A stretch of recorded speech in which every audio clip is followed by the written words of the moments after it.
Hello जी। अस्सलाम वालेकुम। क्या हाल है गाइज? उम्मीद है आप सब ठीक होंगे। अल्हम्दुलिल्लाह से जी मैं भी बिल्कुल ठीक हूँ। वेलकम है आपका न्यू व्लॉग में। तो जी सुबह सुबह का टाइम था कि पोलियो वाली जो महम है वो तो चली हुई है, और साथ साथ जी यहाँ पर आज फजर ने जो है वो कतरे भी है, ताकि ये माशाल्लाह से इसकी आने वाली ज़िंदगी में जो है ज़्यादा मुश्किलात ना पेश आएँ। और बहुत सारे घरानों में इस चीज़ को बुरा समझा जाता है। बहरहाल जी आप सब लोगों की मेहरबानी कि इस काम को गलत ना समझा कि अपने बच्चों की सेहत सबसे आगे होती है। तो खैर से जी हमने सबसे पहले जो है वो ड्रॉप्स पी लिए। तब मैं क्या फजर चलो हम मैडम छाते चलिए, तो छाते जाते जाते फिर असी ओहो ही पौंदे पैरी थले। ये नहीं कि आज घर की करनी थी अच्छे वाली डीप क्लीन वाली सफाई, इसलिए मैं साथ नीचे आ चुकी हूँ लाइबा के। और यहाँ पर जी काफ़ी सिस्टर जो हैं मुझसे पूछती हैं कि आप अपनी जो स्किन केयर है वो करती हैं तो क्या करती हैं, यानी कि आपने कभी इस तरह की बातें शेयर नहीं की। अगर आपको मैं सच में बताऊं, मैंने कभी कोई स्किन केयर नहीं की। हाँ, जस्ट मैं ये वाला गार्नियर वाला, सिर्फ ये गार्नियर वालों का सन ब्लॉक जो है ये मैं यूज़ करती हूँ, खास तौर पे गर्मियों में भी और सर्दियों में भी, क्योंकि सर्दियों में हम धूप में बैठते हैं जिसकी वजह से धूप की वजह से काफ़ी असरात होते हैं स्किन पे। तो है सजी सीधी जी गल है, मैं कदी कुछ नहीं लाया सिवाय ए मनु कट्टा रत्ती फर्क नहीं पैंदा कि मेरा रंग चिट्टा होवे ना जी ना। बस जी इतनी सी बात है कि रंग जो है चाहे वो सांवला है चाहे वो गोरा है, बहरहाल स्किन फेयर होनी चाहिए, कोई दाग धब्बा ना नजर आए बहरहाल। इसीलिए जी, और ये आप लोग ये ना समझिएगा कि ये पेड प्रमोशन है, वही नहीं, सीधी जी गल है। ऐसा पैसे ला कर खरीदे ने। मेरी कजन जी स्पेन से लेकर आई थी और मैंने मंगवाया था, खास तौर पे कह के मैंने मंगवाया था, क्योंकि जी जब वो यहाँ पे पाकिस्तान में आई थी तो वो यूज़ करती थी, तो उससे लेके मैंने भी यूज़ किया तो मुझे काफ़ी अच्छी स्किन इसकी इसकी वजह से लगी। तो खैर से जी इसीलिए मैं सिर्फ और सिर्फ ये सन ब्लॉक यूज़ करती हूँ और कुछ भी नहीं यूज़ करती, क्योंकि इसका जो है काफ़ी लोगों की ड्राई स्किन होती है और मेरी भी जी थोड़ी सी ड्राई है, इसीलिए मैं ये यूज़ करती हूँ। ये थोड़ी ऑयली ऑयली सन ब्लॉक है। तो खैर से आजकल तो सर्दियां तो काफ़ी ज़्यादा ही मैं कहती हूँ ये यूज़ करना चाहिए, आप लोग भी किया करें। तो खैर ये तो सारी बातें होती रहेंगी। बहरहाल जी आज मैं आप लोगों से छोटी सी अपनी रूटीन डेली की शेयर करने लगी कि मैं अपने घर के कामों को किस तरह से मैनेज करती हूँ। खैर सुबह जी उठने के साथ साथ नाश्ता करवाया सबको, नाश्ता करवाने के बाद जी फिर हो जाती है साफ़ सफाई की तरफ। तो है से जी थोड़ी देर रेस्ट करने के बाद, यानी कि रजाई ਦੇ ਵਿੱਚ ਬਹਿਣ के निंगिया होने तो बाद जड़ा उठ पवी तो उठन तो बाद जी अपने काम का जाते। तो है से जी आज नीचे से सफाई करवानी थी तो मैं और लाइबा नीचे आ गई। सबसे पहले नीचे की सफाई करवाई और सफाई करवाने के बाद जितने भी हमारे छत पे छोटे मोटे काम होते हैं वो तो है चलते हैं। और बच्चों को जी फाइनली पेपरों के बाद जो है छुट्टियां हो चुकी हैं, तो है बच्चे भी घर में होते हैं। तो इतने मेरी धी मैनू कह रही थी मामा जरा को मुंह खोलो ना की खांदे हो पे, यानी कि मैं बबल खा रही थी और उसको पता चल रहा था कि मामा मुंह हिला रही है। बस उन किसी तरह मामा मैनू मुंह खोल के वहाए कि मामा खा की रही है। बहरहाल जी सफाई वगैरह करवाने के बाद जो है फातिमा की मस्जिद वाली बाजी ने मुझे बुलाया था, मैं वहां पे गई। वहां से आने के बाद जी सारे घर के छोटे मोटे काम जो थे वो मैंने निपटा लिए और उसके बाद जी शाम का खाना तैयारी करनी थी। तो इसीलिए जी आज हम बना रहे हैं शनवारी कढ़ाई, क्योंकि साढ़े घर अगे भी हाँ खास तौर पर मैं तुहानू दस्सिया एक चीज़ जड़ी मशहूर हो जाए ना वो 4 दिन फिर लगातार ही खाधी जाती है, यानी कि जब भी चिकन आएगा अब शनवारी ही बनेगी।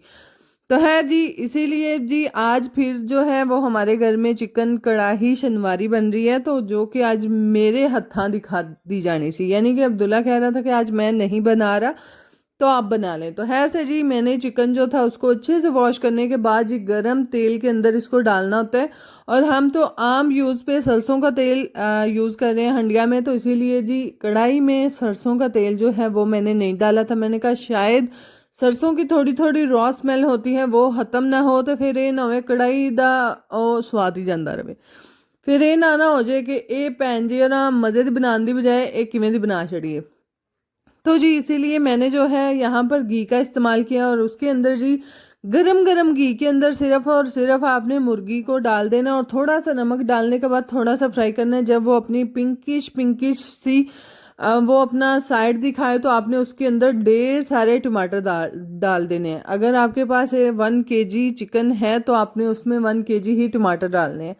तो खैर से जी अच्छे से 2-2 पीस करके मैंने इसको रख दिया और थोड़ी देर के लिए इसको हम जी जिसे कह लें दम देंगे, ताकि ये जो जितने भी टमाटर हैं इनके छिलके नरम हो जाएं। और नरम होने के बाद जी इन सबको मैं रिमूव कर लूँगी। इनके जितने भी छिलके हैं वो सारे के सारे उतार देंगे, क्योंकि छिलके जो हैं वो काफ़ी बैड लुक देते हैं आपके खाने में जब आप खाते हैं, क्योंकि वो काफ़ी अजीब से लगते हैं जब आप कोई भी अपनी प्लेट में सालन डालें और लंबे लंबे एक साइड पे नज़र आ रहे होते हैं तो वो काफ़ी बुरा लगता है।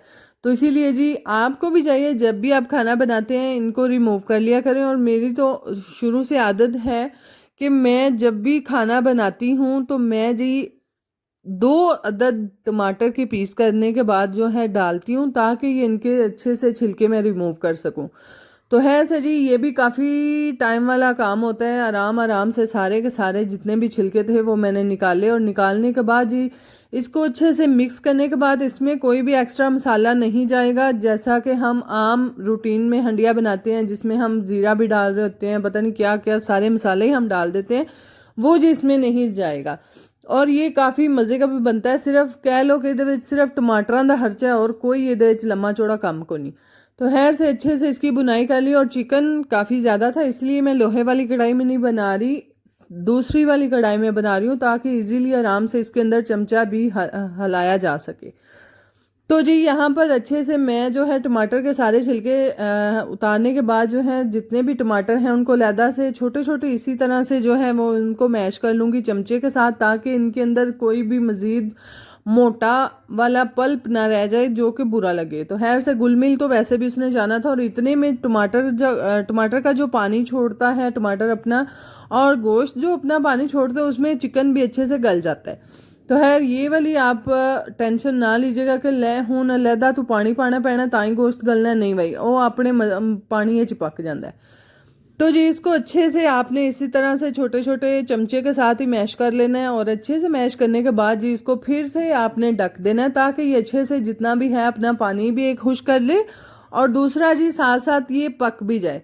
तो खैर से यहाँ पर जी पानी हो चुका है खुश्क, और इसके अंदर मैंने नमक डाला, और एक्स्ट्रा ਜਿਹਨੂੰ ਕਹਿ ਲਓ औरत ਦੀ नेचर ਵਿੱਚ ਬੰਦੇ ਦੀ ਉਹ ਬੰਦਾ ਨਹੀਂ ਨਾ ਕਰ ਸਕਦਾ औरत ਦੀ नेचर ਵਿੱਚ ਇਹ ਚੀਜ਼, ਉਹ ਹਿਸਾਬ ਮੇਰਾ ਸੀ। मैं जी वे थोड़ियाँ को कालियाँ मिर्चा भी पा लिया तो ज़ीरा भी साबुत पा लिया। तो खैर यहाँ पर जी बाद में जो है ढेर सारी हरी मिर्चें आपने डालनी हैं, और साथ में छोटे छोटे लंबे वाले टुकड़े जो अदरक के आप बारीक काटती हैं वैसे आपने काट के वो भी डाल लेने हैं। और आपकी जी शनवारी कढ़ाई जो है वो रेडी है हैं इन्ने पैसे जाके उत्थे जो देने तो घर बना खाओ, अपने भी दो बच्चों भी दो तो रज के खाओ। तो खैर से जी माशाल्लाह हमारे घर में जब से बन रही है बच्चों को खास तौर पे काफ़ी पसंद आ रही है, तो इसीलिए जी फिर बाल जो आखन हो तो फिर पकाना पेंदा ही है ना। तो खैर से मैंने जी एक साइड पे चिकन कर दिया, ताकि इसका जितना भी एक्स्ट्रा ऑयल है वो मैं बाद में उतार लूँ। एक साइड पे कर दिया ताकि वो अच्छे से जो है इसमें ऑयल कम हो जाए। तो खैर ये तो काम हमारा हो गया कंप्लीट। तो फिर नाल नाल तंदूरी दी रोटी ना होवे है ये किथे लिखे नहीं किथे लिखे या किथे वे, इसीलिए जी मैं साथ साथ बना रही हूँ तंदूरी पे रोटियाँ। और हमारे घर में आज काफ़ी दिनों के बाद तंदूरी वाली रोटियाँ बनी हैं। और ज़्यादा सबसे पहले जी मैंने अपने टाइम को मैनेज करते हुए देखना होता है कि मेरे पास इतना टाइम है कि मैं तंदूरी पर टाइम दे सकूं, यानी कि तंदूरी तपने में भी थोड़ा टाइम लेती है, इसीलिए जब तक वो तपेगी फिर रोटियां बनेगी। तो इसीलिए मैंने पहले ये टाइम का हिसाब लगाना होता है। और अभी तो माशाल्लाह से काफ़ी दिन पड़ा था, इसीलिए मैंने तंदूरी को आग लगा दी ताकि ये अच्छे से जल जाए और फिर बाद में हम रोटियां बना लें। और जी यहाँ पर बच्चे जो थे वो गली में खेल रहे थे, और मैं खास तौर पे बच्चों को गली में नहीं जाने देती। और काफ़ी दिनों से जी ये बच्चे जो हैं मेरे खैर से ज़िद कर रहे थे, अली और मोहम्मद हमने जी बाहर जाके गली में खेलना है। और जब भी ये गली में खेल के आते हैं किसी न किसी से मार ही खा के आते हैं। और जी इसी बात की वजह से मैं इनको जी बाहर नहीं खेलने देती। मैं कहती हूँ घर में ही खेलो। बाहर जाके एक तो आप गाली गलौज करोगे, गाली सीखोगे किसी से, और दूसरा जी आप मार पीट भी करोगे। तो खैर से सुबह से लेके ये गए हुए थे डेरे, और डेरे से आने के बाद फिर बाद ये गली में। तो इसीलिए मैं तो यहाँ पर इनकी वीडियो बना रही थी प्रॉपर, ताकि इनके जी बाबा जानी को भेजी जा सके। और देख लें कि बच्चे बाहर भी जाके आराम से नहीं बैठते, क्योंकि अली जो था उसका सारा का सारा सर जो है वो रेतो रेत हुआ था, यानी कि बच्चे जो हैं उसके जो है सर में रेत डाल रहे थे। इसीलिए मैं ज़्यादा इनको नहीं बाहर भेजती। तो खैर अभी तो बाहर खेल रहे थे तो मैंने ऊपर से वीडियो बनाई। मैं क्या पुत्तर है जेड़े बाहर जाके चंद चाड़ दियो ना खैर ना मैं वहानी है थोड़े दादे नूं, तुसी जेड़ा आखे नहीं ना लगदे। बहरहाल मैं तो काफ़ी बच्चों पर जो है सख्ती करती हूँ इस मामले में कि बाहर ना जाएं। एक तो गंदा होके आ जाते हैं और दूसरा जी बाहर आजकल के मुआशरे के हालात कुछ बेहतर नहीं चल रहे। तो खैर जितना अपने आप को संवारेंगे हम उतना ही संवर सकते हैं। जे आखो ना कोई आग साढ़े बालन संवार जेते किधर नहीं लिखे। बहरहाल जी यहाँ पर हमारी साथ साथ जी तंदूरी को आग लगी हुई है। तंदूरी अभी तपने का नाम नहीं रही तो काइंडली आप परा साढ़े गंद ਨੂੰ ਅਵਾਇਡ ਕਰਿਆ ਜੇ क्योंकि ਇਹ ਤੰਦੂਰੀ ਦੇ ਵਿੱਚ ਜਿੰਨਾ ਵੀ ਐਕਸਟਰਾ ਗੰਦ ਹੈ ਸੀ ना मतलब कि जितना भी शापर वगैरह या बैग वगैरह या जो दूसरी फोम वगैरह होती है ये सारी हमने आग जलाने के लिए रखी होती है ताकि जब ज़रूरत पड़े हम इसको लेकर तो आग जला लें। तो वो सारी चीज़ें जी हमने तंदूरी से बाहर निकालने के बाद तंदूरी को आग लगाई थी ताकि इजीली इसको आग लग जाए और तप जाए। तो है फिर जिन्ना च तंदूरी पे तपदी ਤੁਹਾਡੀ ਭੈਣ ਕੋਲ ਬਹਿ ਕੇ ਆਖਿਆ ਮਾਲਟੇ ਤੇ ਇੰਜੋਏ ਕਰ ਲਓ ਹੈ ਉਹ ਹਿਸਾਬ है ना नाले नाल निंगिया भी होना है खाना भी है। बहरहाल जी किन्नू वगैरह खाए किन्नू खाने के बाद जी रोटियां लगाना स्टार्ट कर दी थी मैंने और यहाँ पर जी प्रॉपर आपको दिखाने के लिए काफ़ी मुश्किल होता है कभी कभार एक हाथ के साथ व्लॉगिंग करना और दूसरे के साथ काम करना है ये कभी कभार करना भी पड़ता है। तो जिसकी वजह से जो है ये सारे काम मैनेज करने पड़ते हैं मुझे और मैं करती भी हूँ जितना हो सकता है मैं आप लोगों के लिए जी वीडियो ज़रूर बनाती हूँ। तो खैर इतों अगे तो मैं हूँ रोटी भी नहीं सा ना छान सकती कैमरा फड़ के तो खैर फिर कैमरा जी मजबूरन रखना पाया। तो खैर से जी इस तरह से मज़े मज़े वाली तंदूरी की रोटी हो और साथ में शनवारी कढ़ाई होते हाय फिर क्या ही मज़ा है। बहरहाल जी हम भी इंजॉय करते हैं आप लोग भी इंजॉय करें। अगर आपको हमारे व्लॉग अच्छे लगते हैं काइंडली लाइक शेयर सब्सक्राइब कीजिएगा। दुआओं में याद रखिएगा अपना बहुत सारा ख्याल रखिएगा जी। अल्लाह हाफिज़। और इसी तरह से मेरी सारे दिन की रूटीन होती है बताइएगा कि आप लोगों को कैसी लगी इन्हीं छोटे मोटे कामों